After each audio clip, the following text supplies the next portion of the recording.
Oh, fuck. Oh, fuck.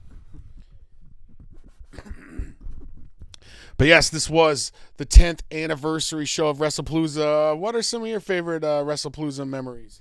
My favorite WrestlePalooza memories are, I'm going to have to go with Sweet Pea. The first time I seen her do a Super Mario Brothers number with Queenie Bun Oh, Clothes. that was one of my first shows. WrestlePalooza number 6, if memory serves me right. The lineup with Mike McLean, I believe I'm saying his name right, from Doomtree. Him hitting Davari in the face with some Doomtree brass knucks. That's up there. I liked seeing the performer interference. Got another great memory was a bittersweet one. North Star Express ending with Darren Corbin and Ryan Cruz. Yeah, I got a great clip of Ryan Cruz flying off that ladder. Right. Ryan Cruz getting the ginger snap and Darren Corbin leaving with both them tag titles, and eventually it culminating in a ladder match where Ryan Cruz won both tag titles, and we haven't seen him since. That's one thing I've been waiting for. I was kind of hoping with the resurgence of Top Flight coming that was going to be their thing, but then they're on to bigger and better things as well right now. Great to see them doing their thing. Fuck, I don't know. I'm all fucking. We had a beautiful match this time around with Free Range Kara, Brooke Valentine, and trying to think of the other one, Badger Briggs. Badger Briggs putting on a clinic. It's good to see her back. She was out for a hot minute, similar to Darren Corbin. I don't know if she was injured. I know Darren Corbin was for a little bit. I'm glad to see both of them had a speedy recovery. I want to say Badger Briggs wound up winning the match, which was really surprising because the last, feel like year and a half, the storyline and the focus has kind of all been about Brooke Valentine and Free Range Kara, but at the same time, I also think the message was heard loud and clear not to forget about Badger Briggs and the work that she's been putting in on it too. So, as far as other favorite memories from 10 years of WrestlePaloozas, I would say Ruby Soho getting signed to WWE and unfortunately missing a WrestlePalooza that she was booked at because she just got flown to NXT. That was definitely a bittersweet memory as well. It's always cool to see the people that put in the work and are really, really humble, good-hearted people achieve success and make it to the places that maybe they don't necessarily need to stay and wind up, but kind of get to bigger and better stepping stones. Other memories would include the Lucha Brothers, when we got the Lucha Brothers, David Arquette. I thought it was really cool that we got to see David Arquette wrestle Colt Cabana. If you haven't seen David Arquette's documentary, Please Don't Die, David Arquette, I am highly recommending that. When the credits roll, take the time to open your eyes and read through the credits. Airwolf, First Wrestling, everybody he shared a locker room with definitely gets acknowledged. So shout out to David Arquette for doing that. That was very, very, very cool of him to do. I'm trying to think of other WrestlePalooza memories. I would say Davari beating Darius for the WrestlePalooza title, finally bringing that WrestlePalooza title back home so it wasn't hanging out in an AEW locker room forever. A couple eras clashing there. It's kind of cool to see him mix it up.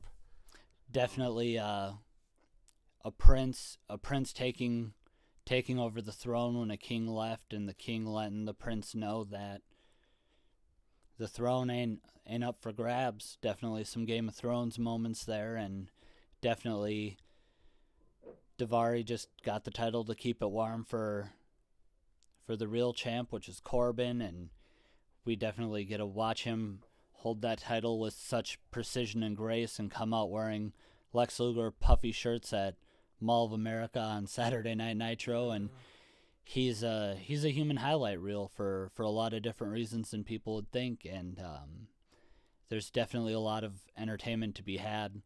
So Definitely, like as a whole, I think of all the talent that Eric Cannon has helped bring in or like expose me to. It's kind of part that sparked wanting to do these interviews, and we've been grateful to do the interviews that we have there at the depot before and after. Um, and yeah, just the talent they've exposed me to. It made me want to know more about these people, and that's why we do these shoot interviews and everything.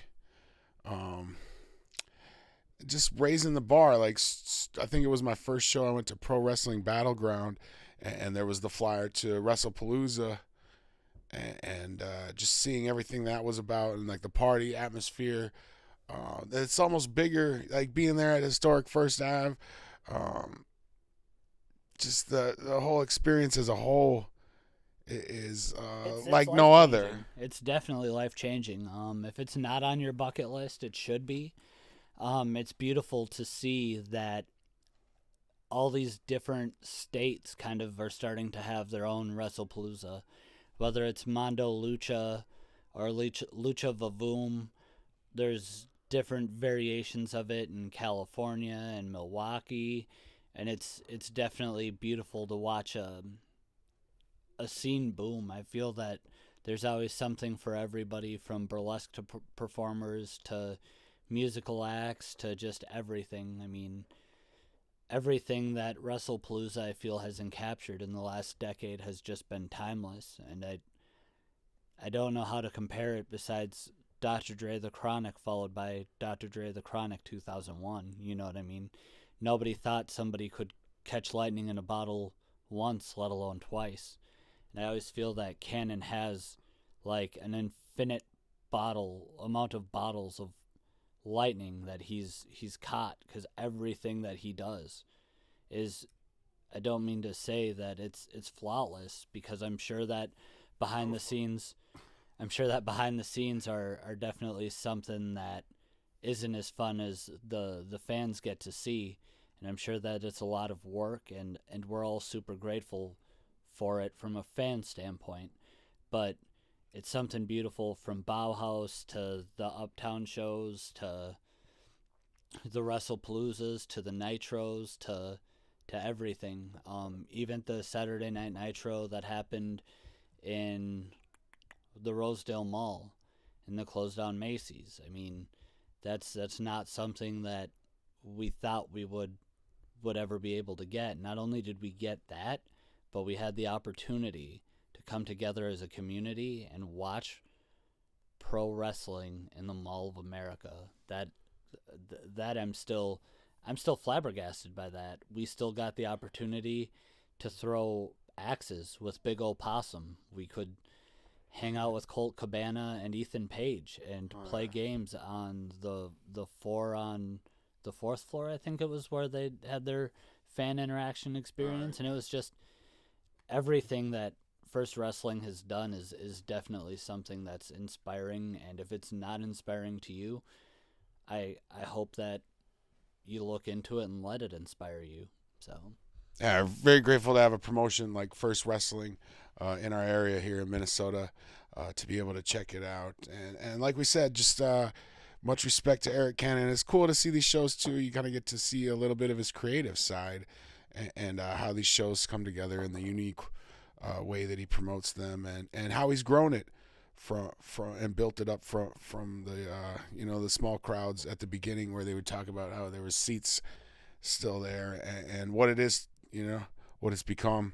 And then, like you said, built up to that Mall of America show. Like, that's amazing, just to be on that sort of scale. And like you said, with the Fan Fest too, like that was huge. Like it's WrestleMania week level shows that they're putting on, and very grateful to have that. Certainly, and we have a long, beautiful next couple months ahead of us. We got a whole bunch of MAW shows coming up, which are also going to be really, really cool. We got the Heart of a Warrior show coming up. We got Mango Madness coming up at the Lift Bridge Brewery. We got Wilmer Mania coming up in April. So definitely take the time to follow us, like, subscribe, do everything you can to basically link up with all the content we're putting out because of because of the fact, like I said, there's just so many shows that we're going to be releasing all kinds of content. Hopefully sometime soon we can do some giveaways, some raffles, some things like that. Um, I want to say that also don't forget we have the pro wrestling show March 12th and March 12th. It's all coming together. Grateful that been able to find a role helping out organize that show and stepping behind the scenes. The whole stagehand experience at WrestleMania has inspired the dreamers some more. And then we also have the fact that we're literally right on the ACW, ACW, Oshkosh. Right? That's coming up too. We got Duluth is that same weekend and the Sunday after that. So I was like seeing, man, some amazing wrestling. DPW, Discover Pro Wrestling. Great to see Eric and his vision coming together. And just, I mean, it takes more than one person, the entire teams. You know, you see those sweet, that's another thing, WrestlePalooza, those epic entrance videos, kickoff show videos on the huge screen there. Just really sets the tone and the feeling. Burlesque dancer Sweet Pea, good Lord. Yeah, Sweet Pea's definitely been killing it for a long time. I'm trying to think of the other girl that was there. It's been her third or fourth WrestlePalooza. The bands and music. Getting to see Prof there, that was sweet for me. That was a dope memory too. Prof killed it. The Arya Davari goodbye as well. Right. His farewell speech. I always love farewell. I'm a sucker for farewell speeches. I'm trying to think of the other burlesque girl's name. She had a sweet Queenie. Oh, from this one. From this one, she had a sweet Pee Wee Herman routine at one of the last WrestlePaloozas, yes. And we as fans were like crossing our fingers that we'd get a routine with her and Danhausen, nice, or something for the tequila dance. It's a lot of fun. A lot of just be yourself and like, just the community like we were talking about in the heart. I think WrestlePalooza is a great example of that. That ACW show coming up in Wisconsin. Water City Wrestling Con. We have Eddie Kingston there. We have Max Caster. We have Malachi Black coming. Rap battle. Unfortunately, Malachi Black missed the last one, so now it makes the pot of soup even sweeter this time around. Like you said, DPW, Discover Pro Wrestling in Duluth, has a phenomenal show coming up.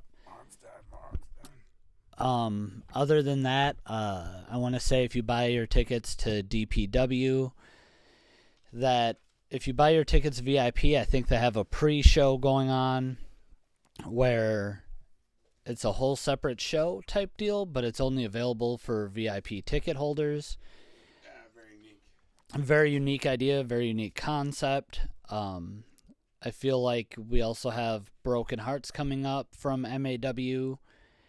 And that one has Jimmy Hart at that event. The Heart of a Warrior show is going to have Josh Alexander. And I know Rikishi is going to be there. Al Snow. Some other super, super talented people. Lainey Luck, Sierra. I'm excited to watch a lot of where they go with their female wrestlers. Last time we were there at Heart of a Warrior, I'm trying to think who faced off against who for the women's. I'm not sure quite if we had a women's title yet, because I think that came at the last Wilmer Mania, which was shortly after. But it's definitely super, super, super cool to watch this company grow and evolve as well.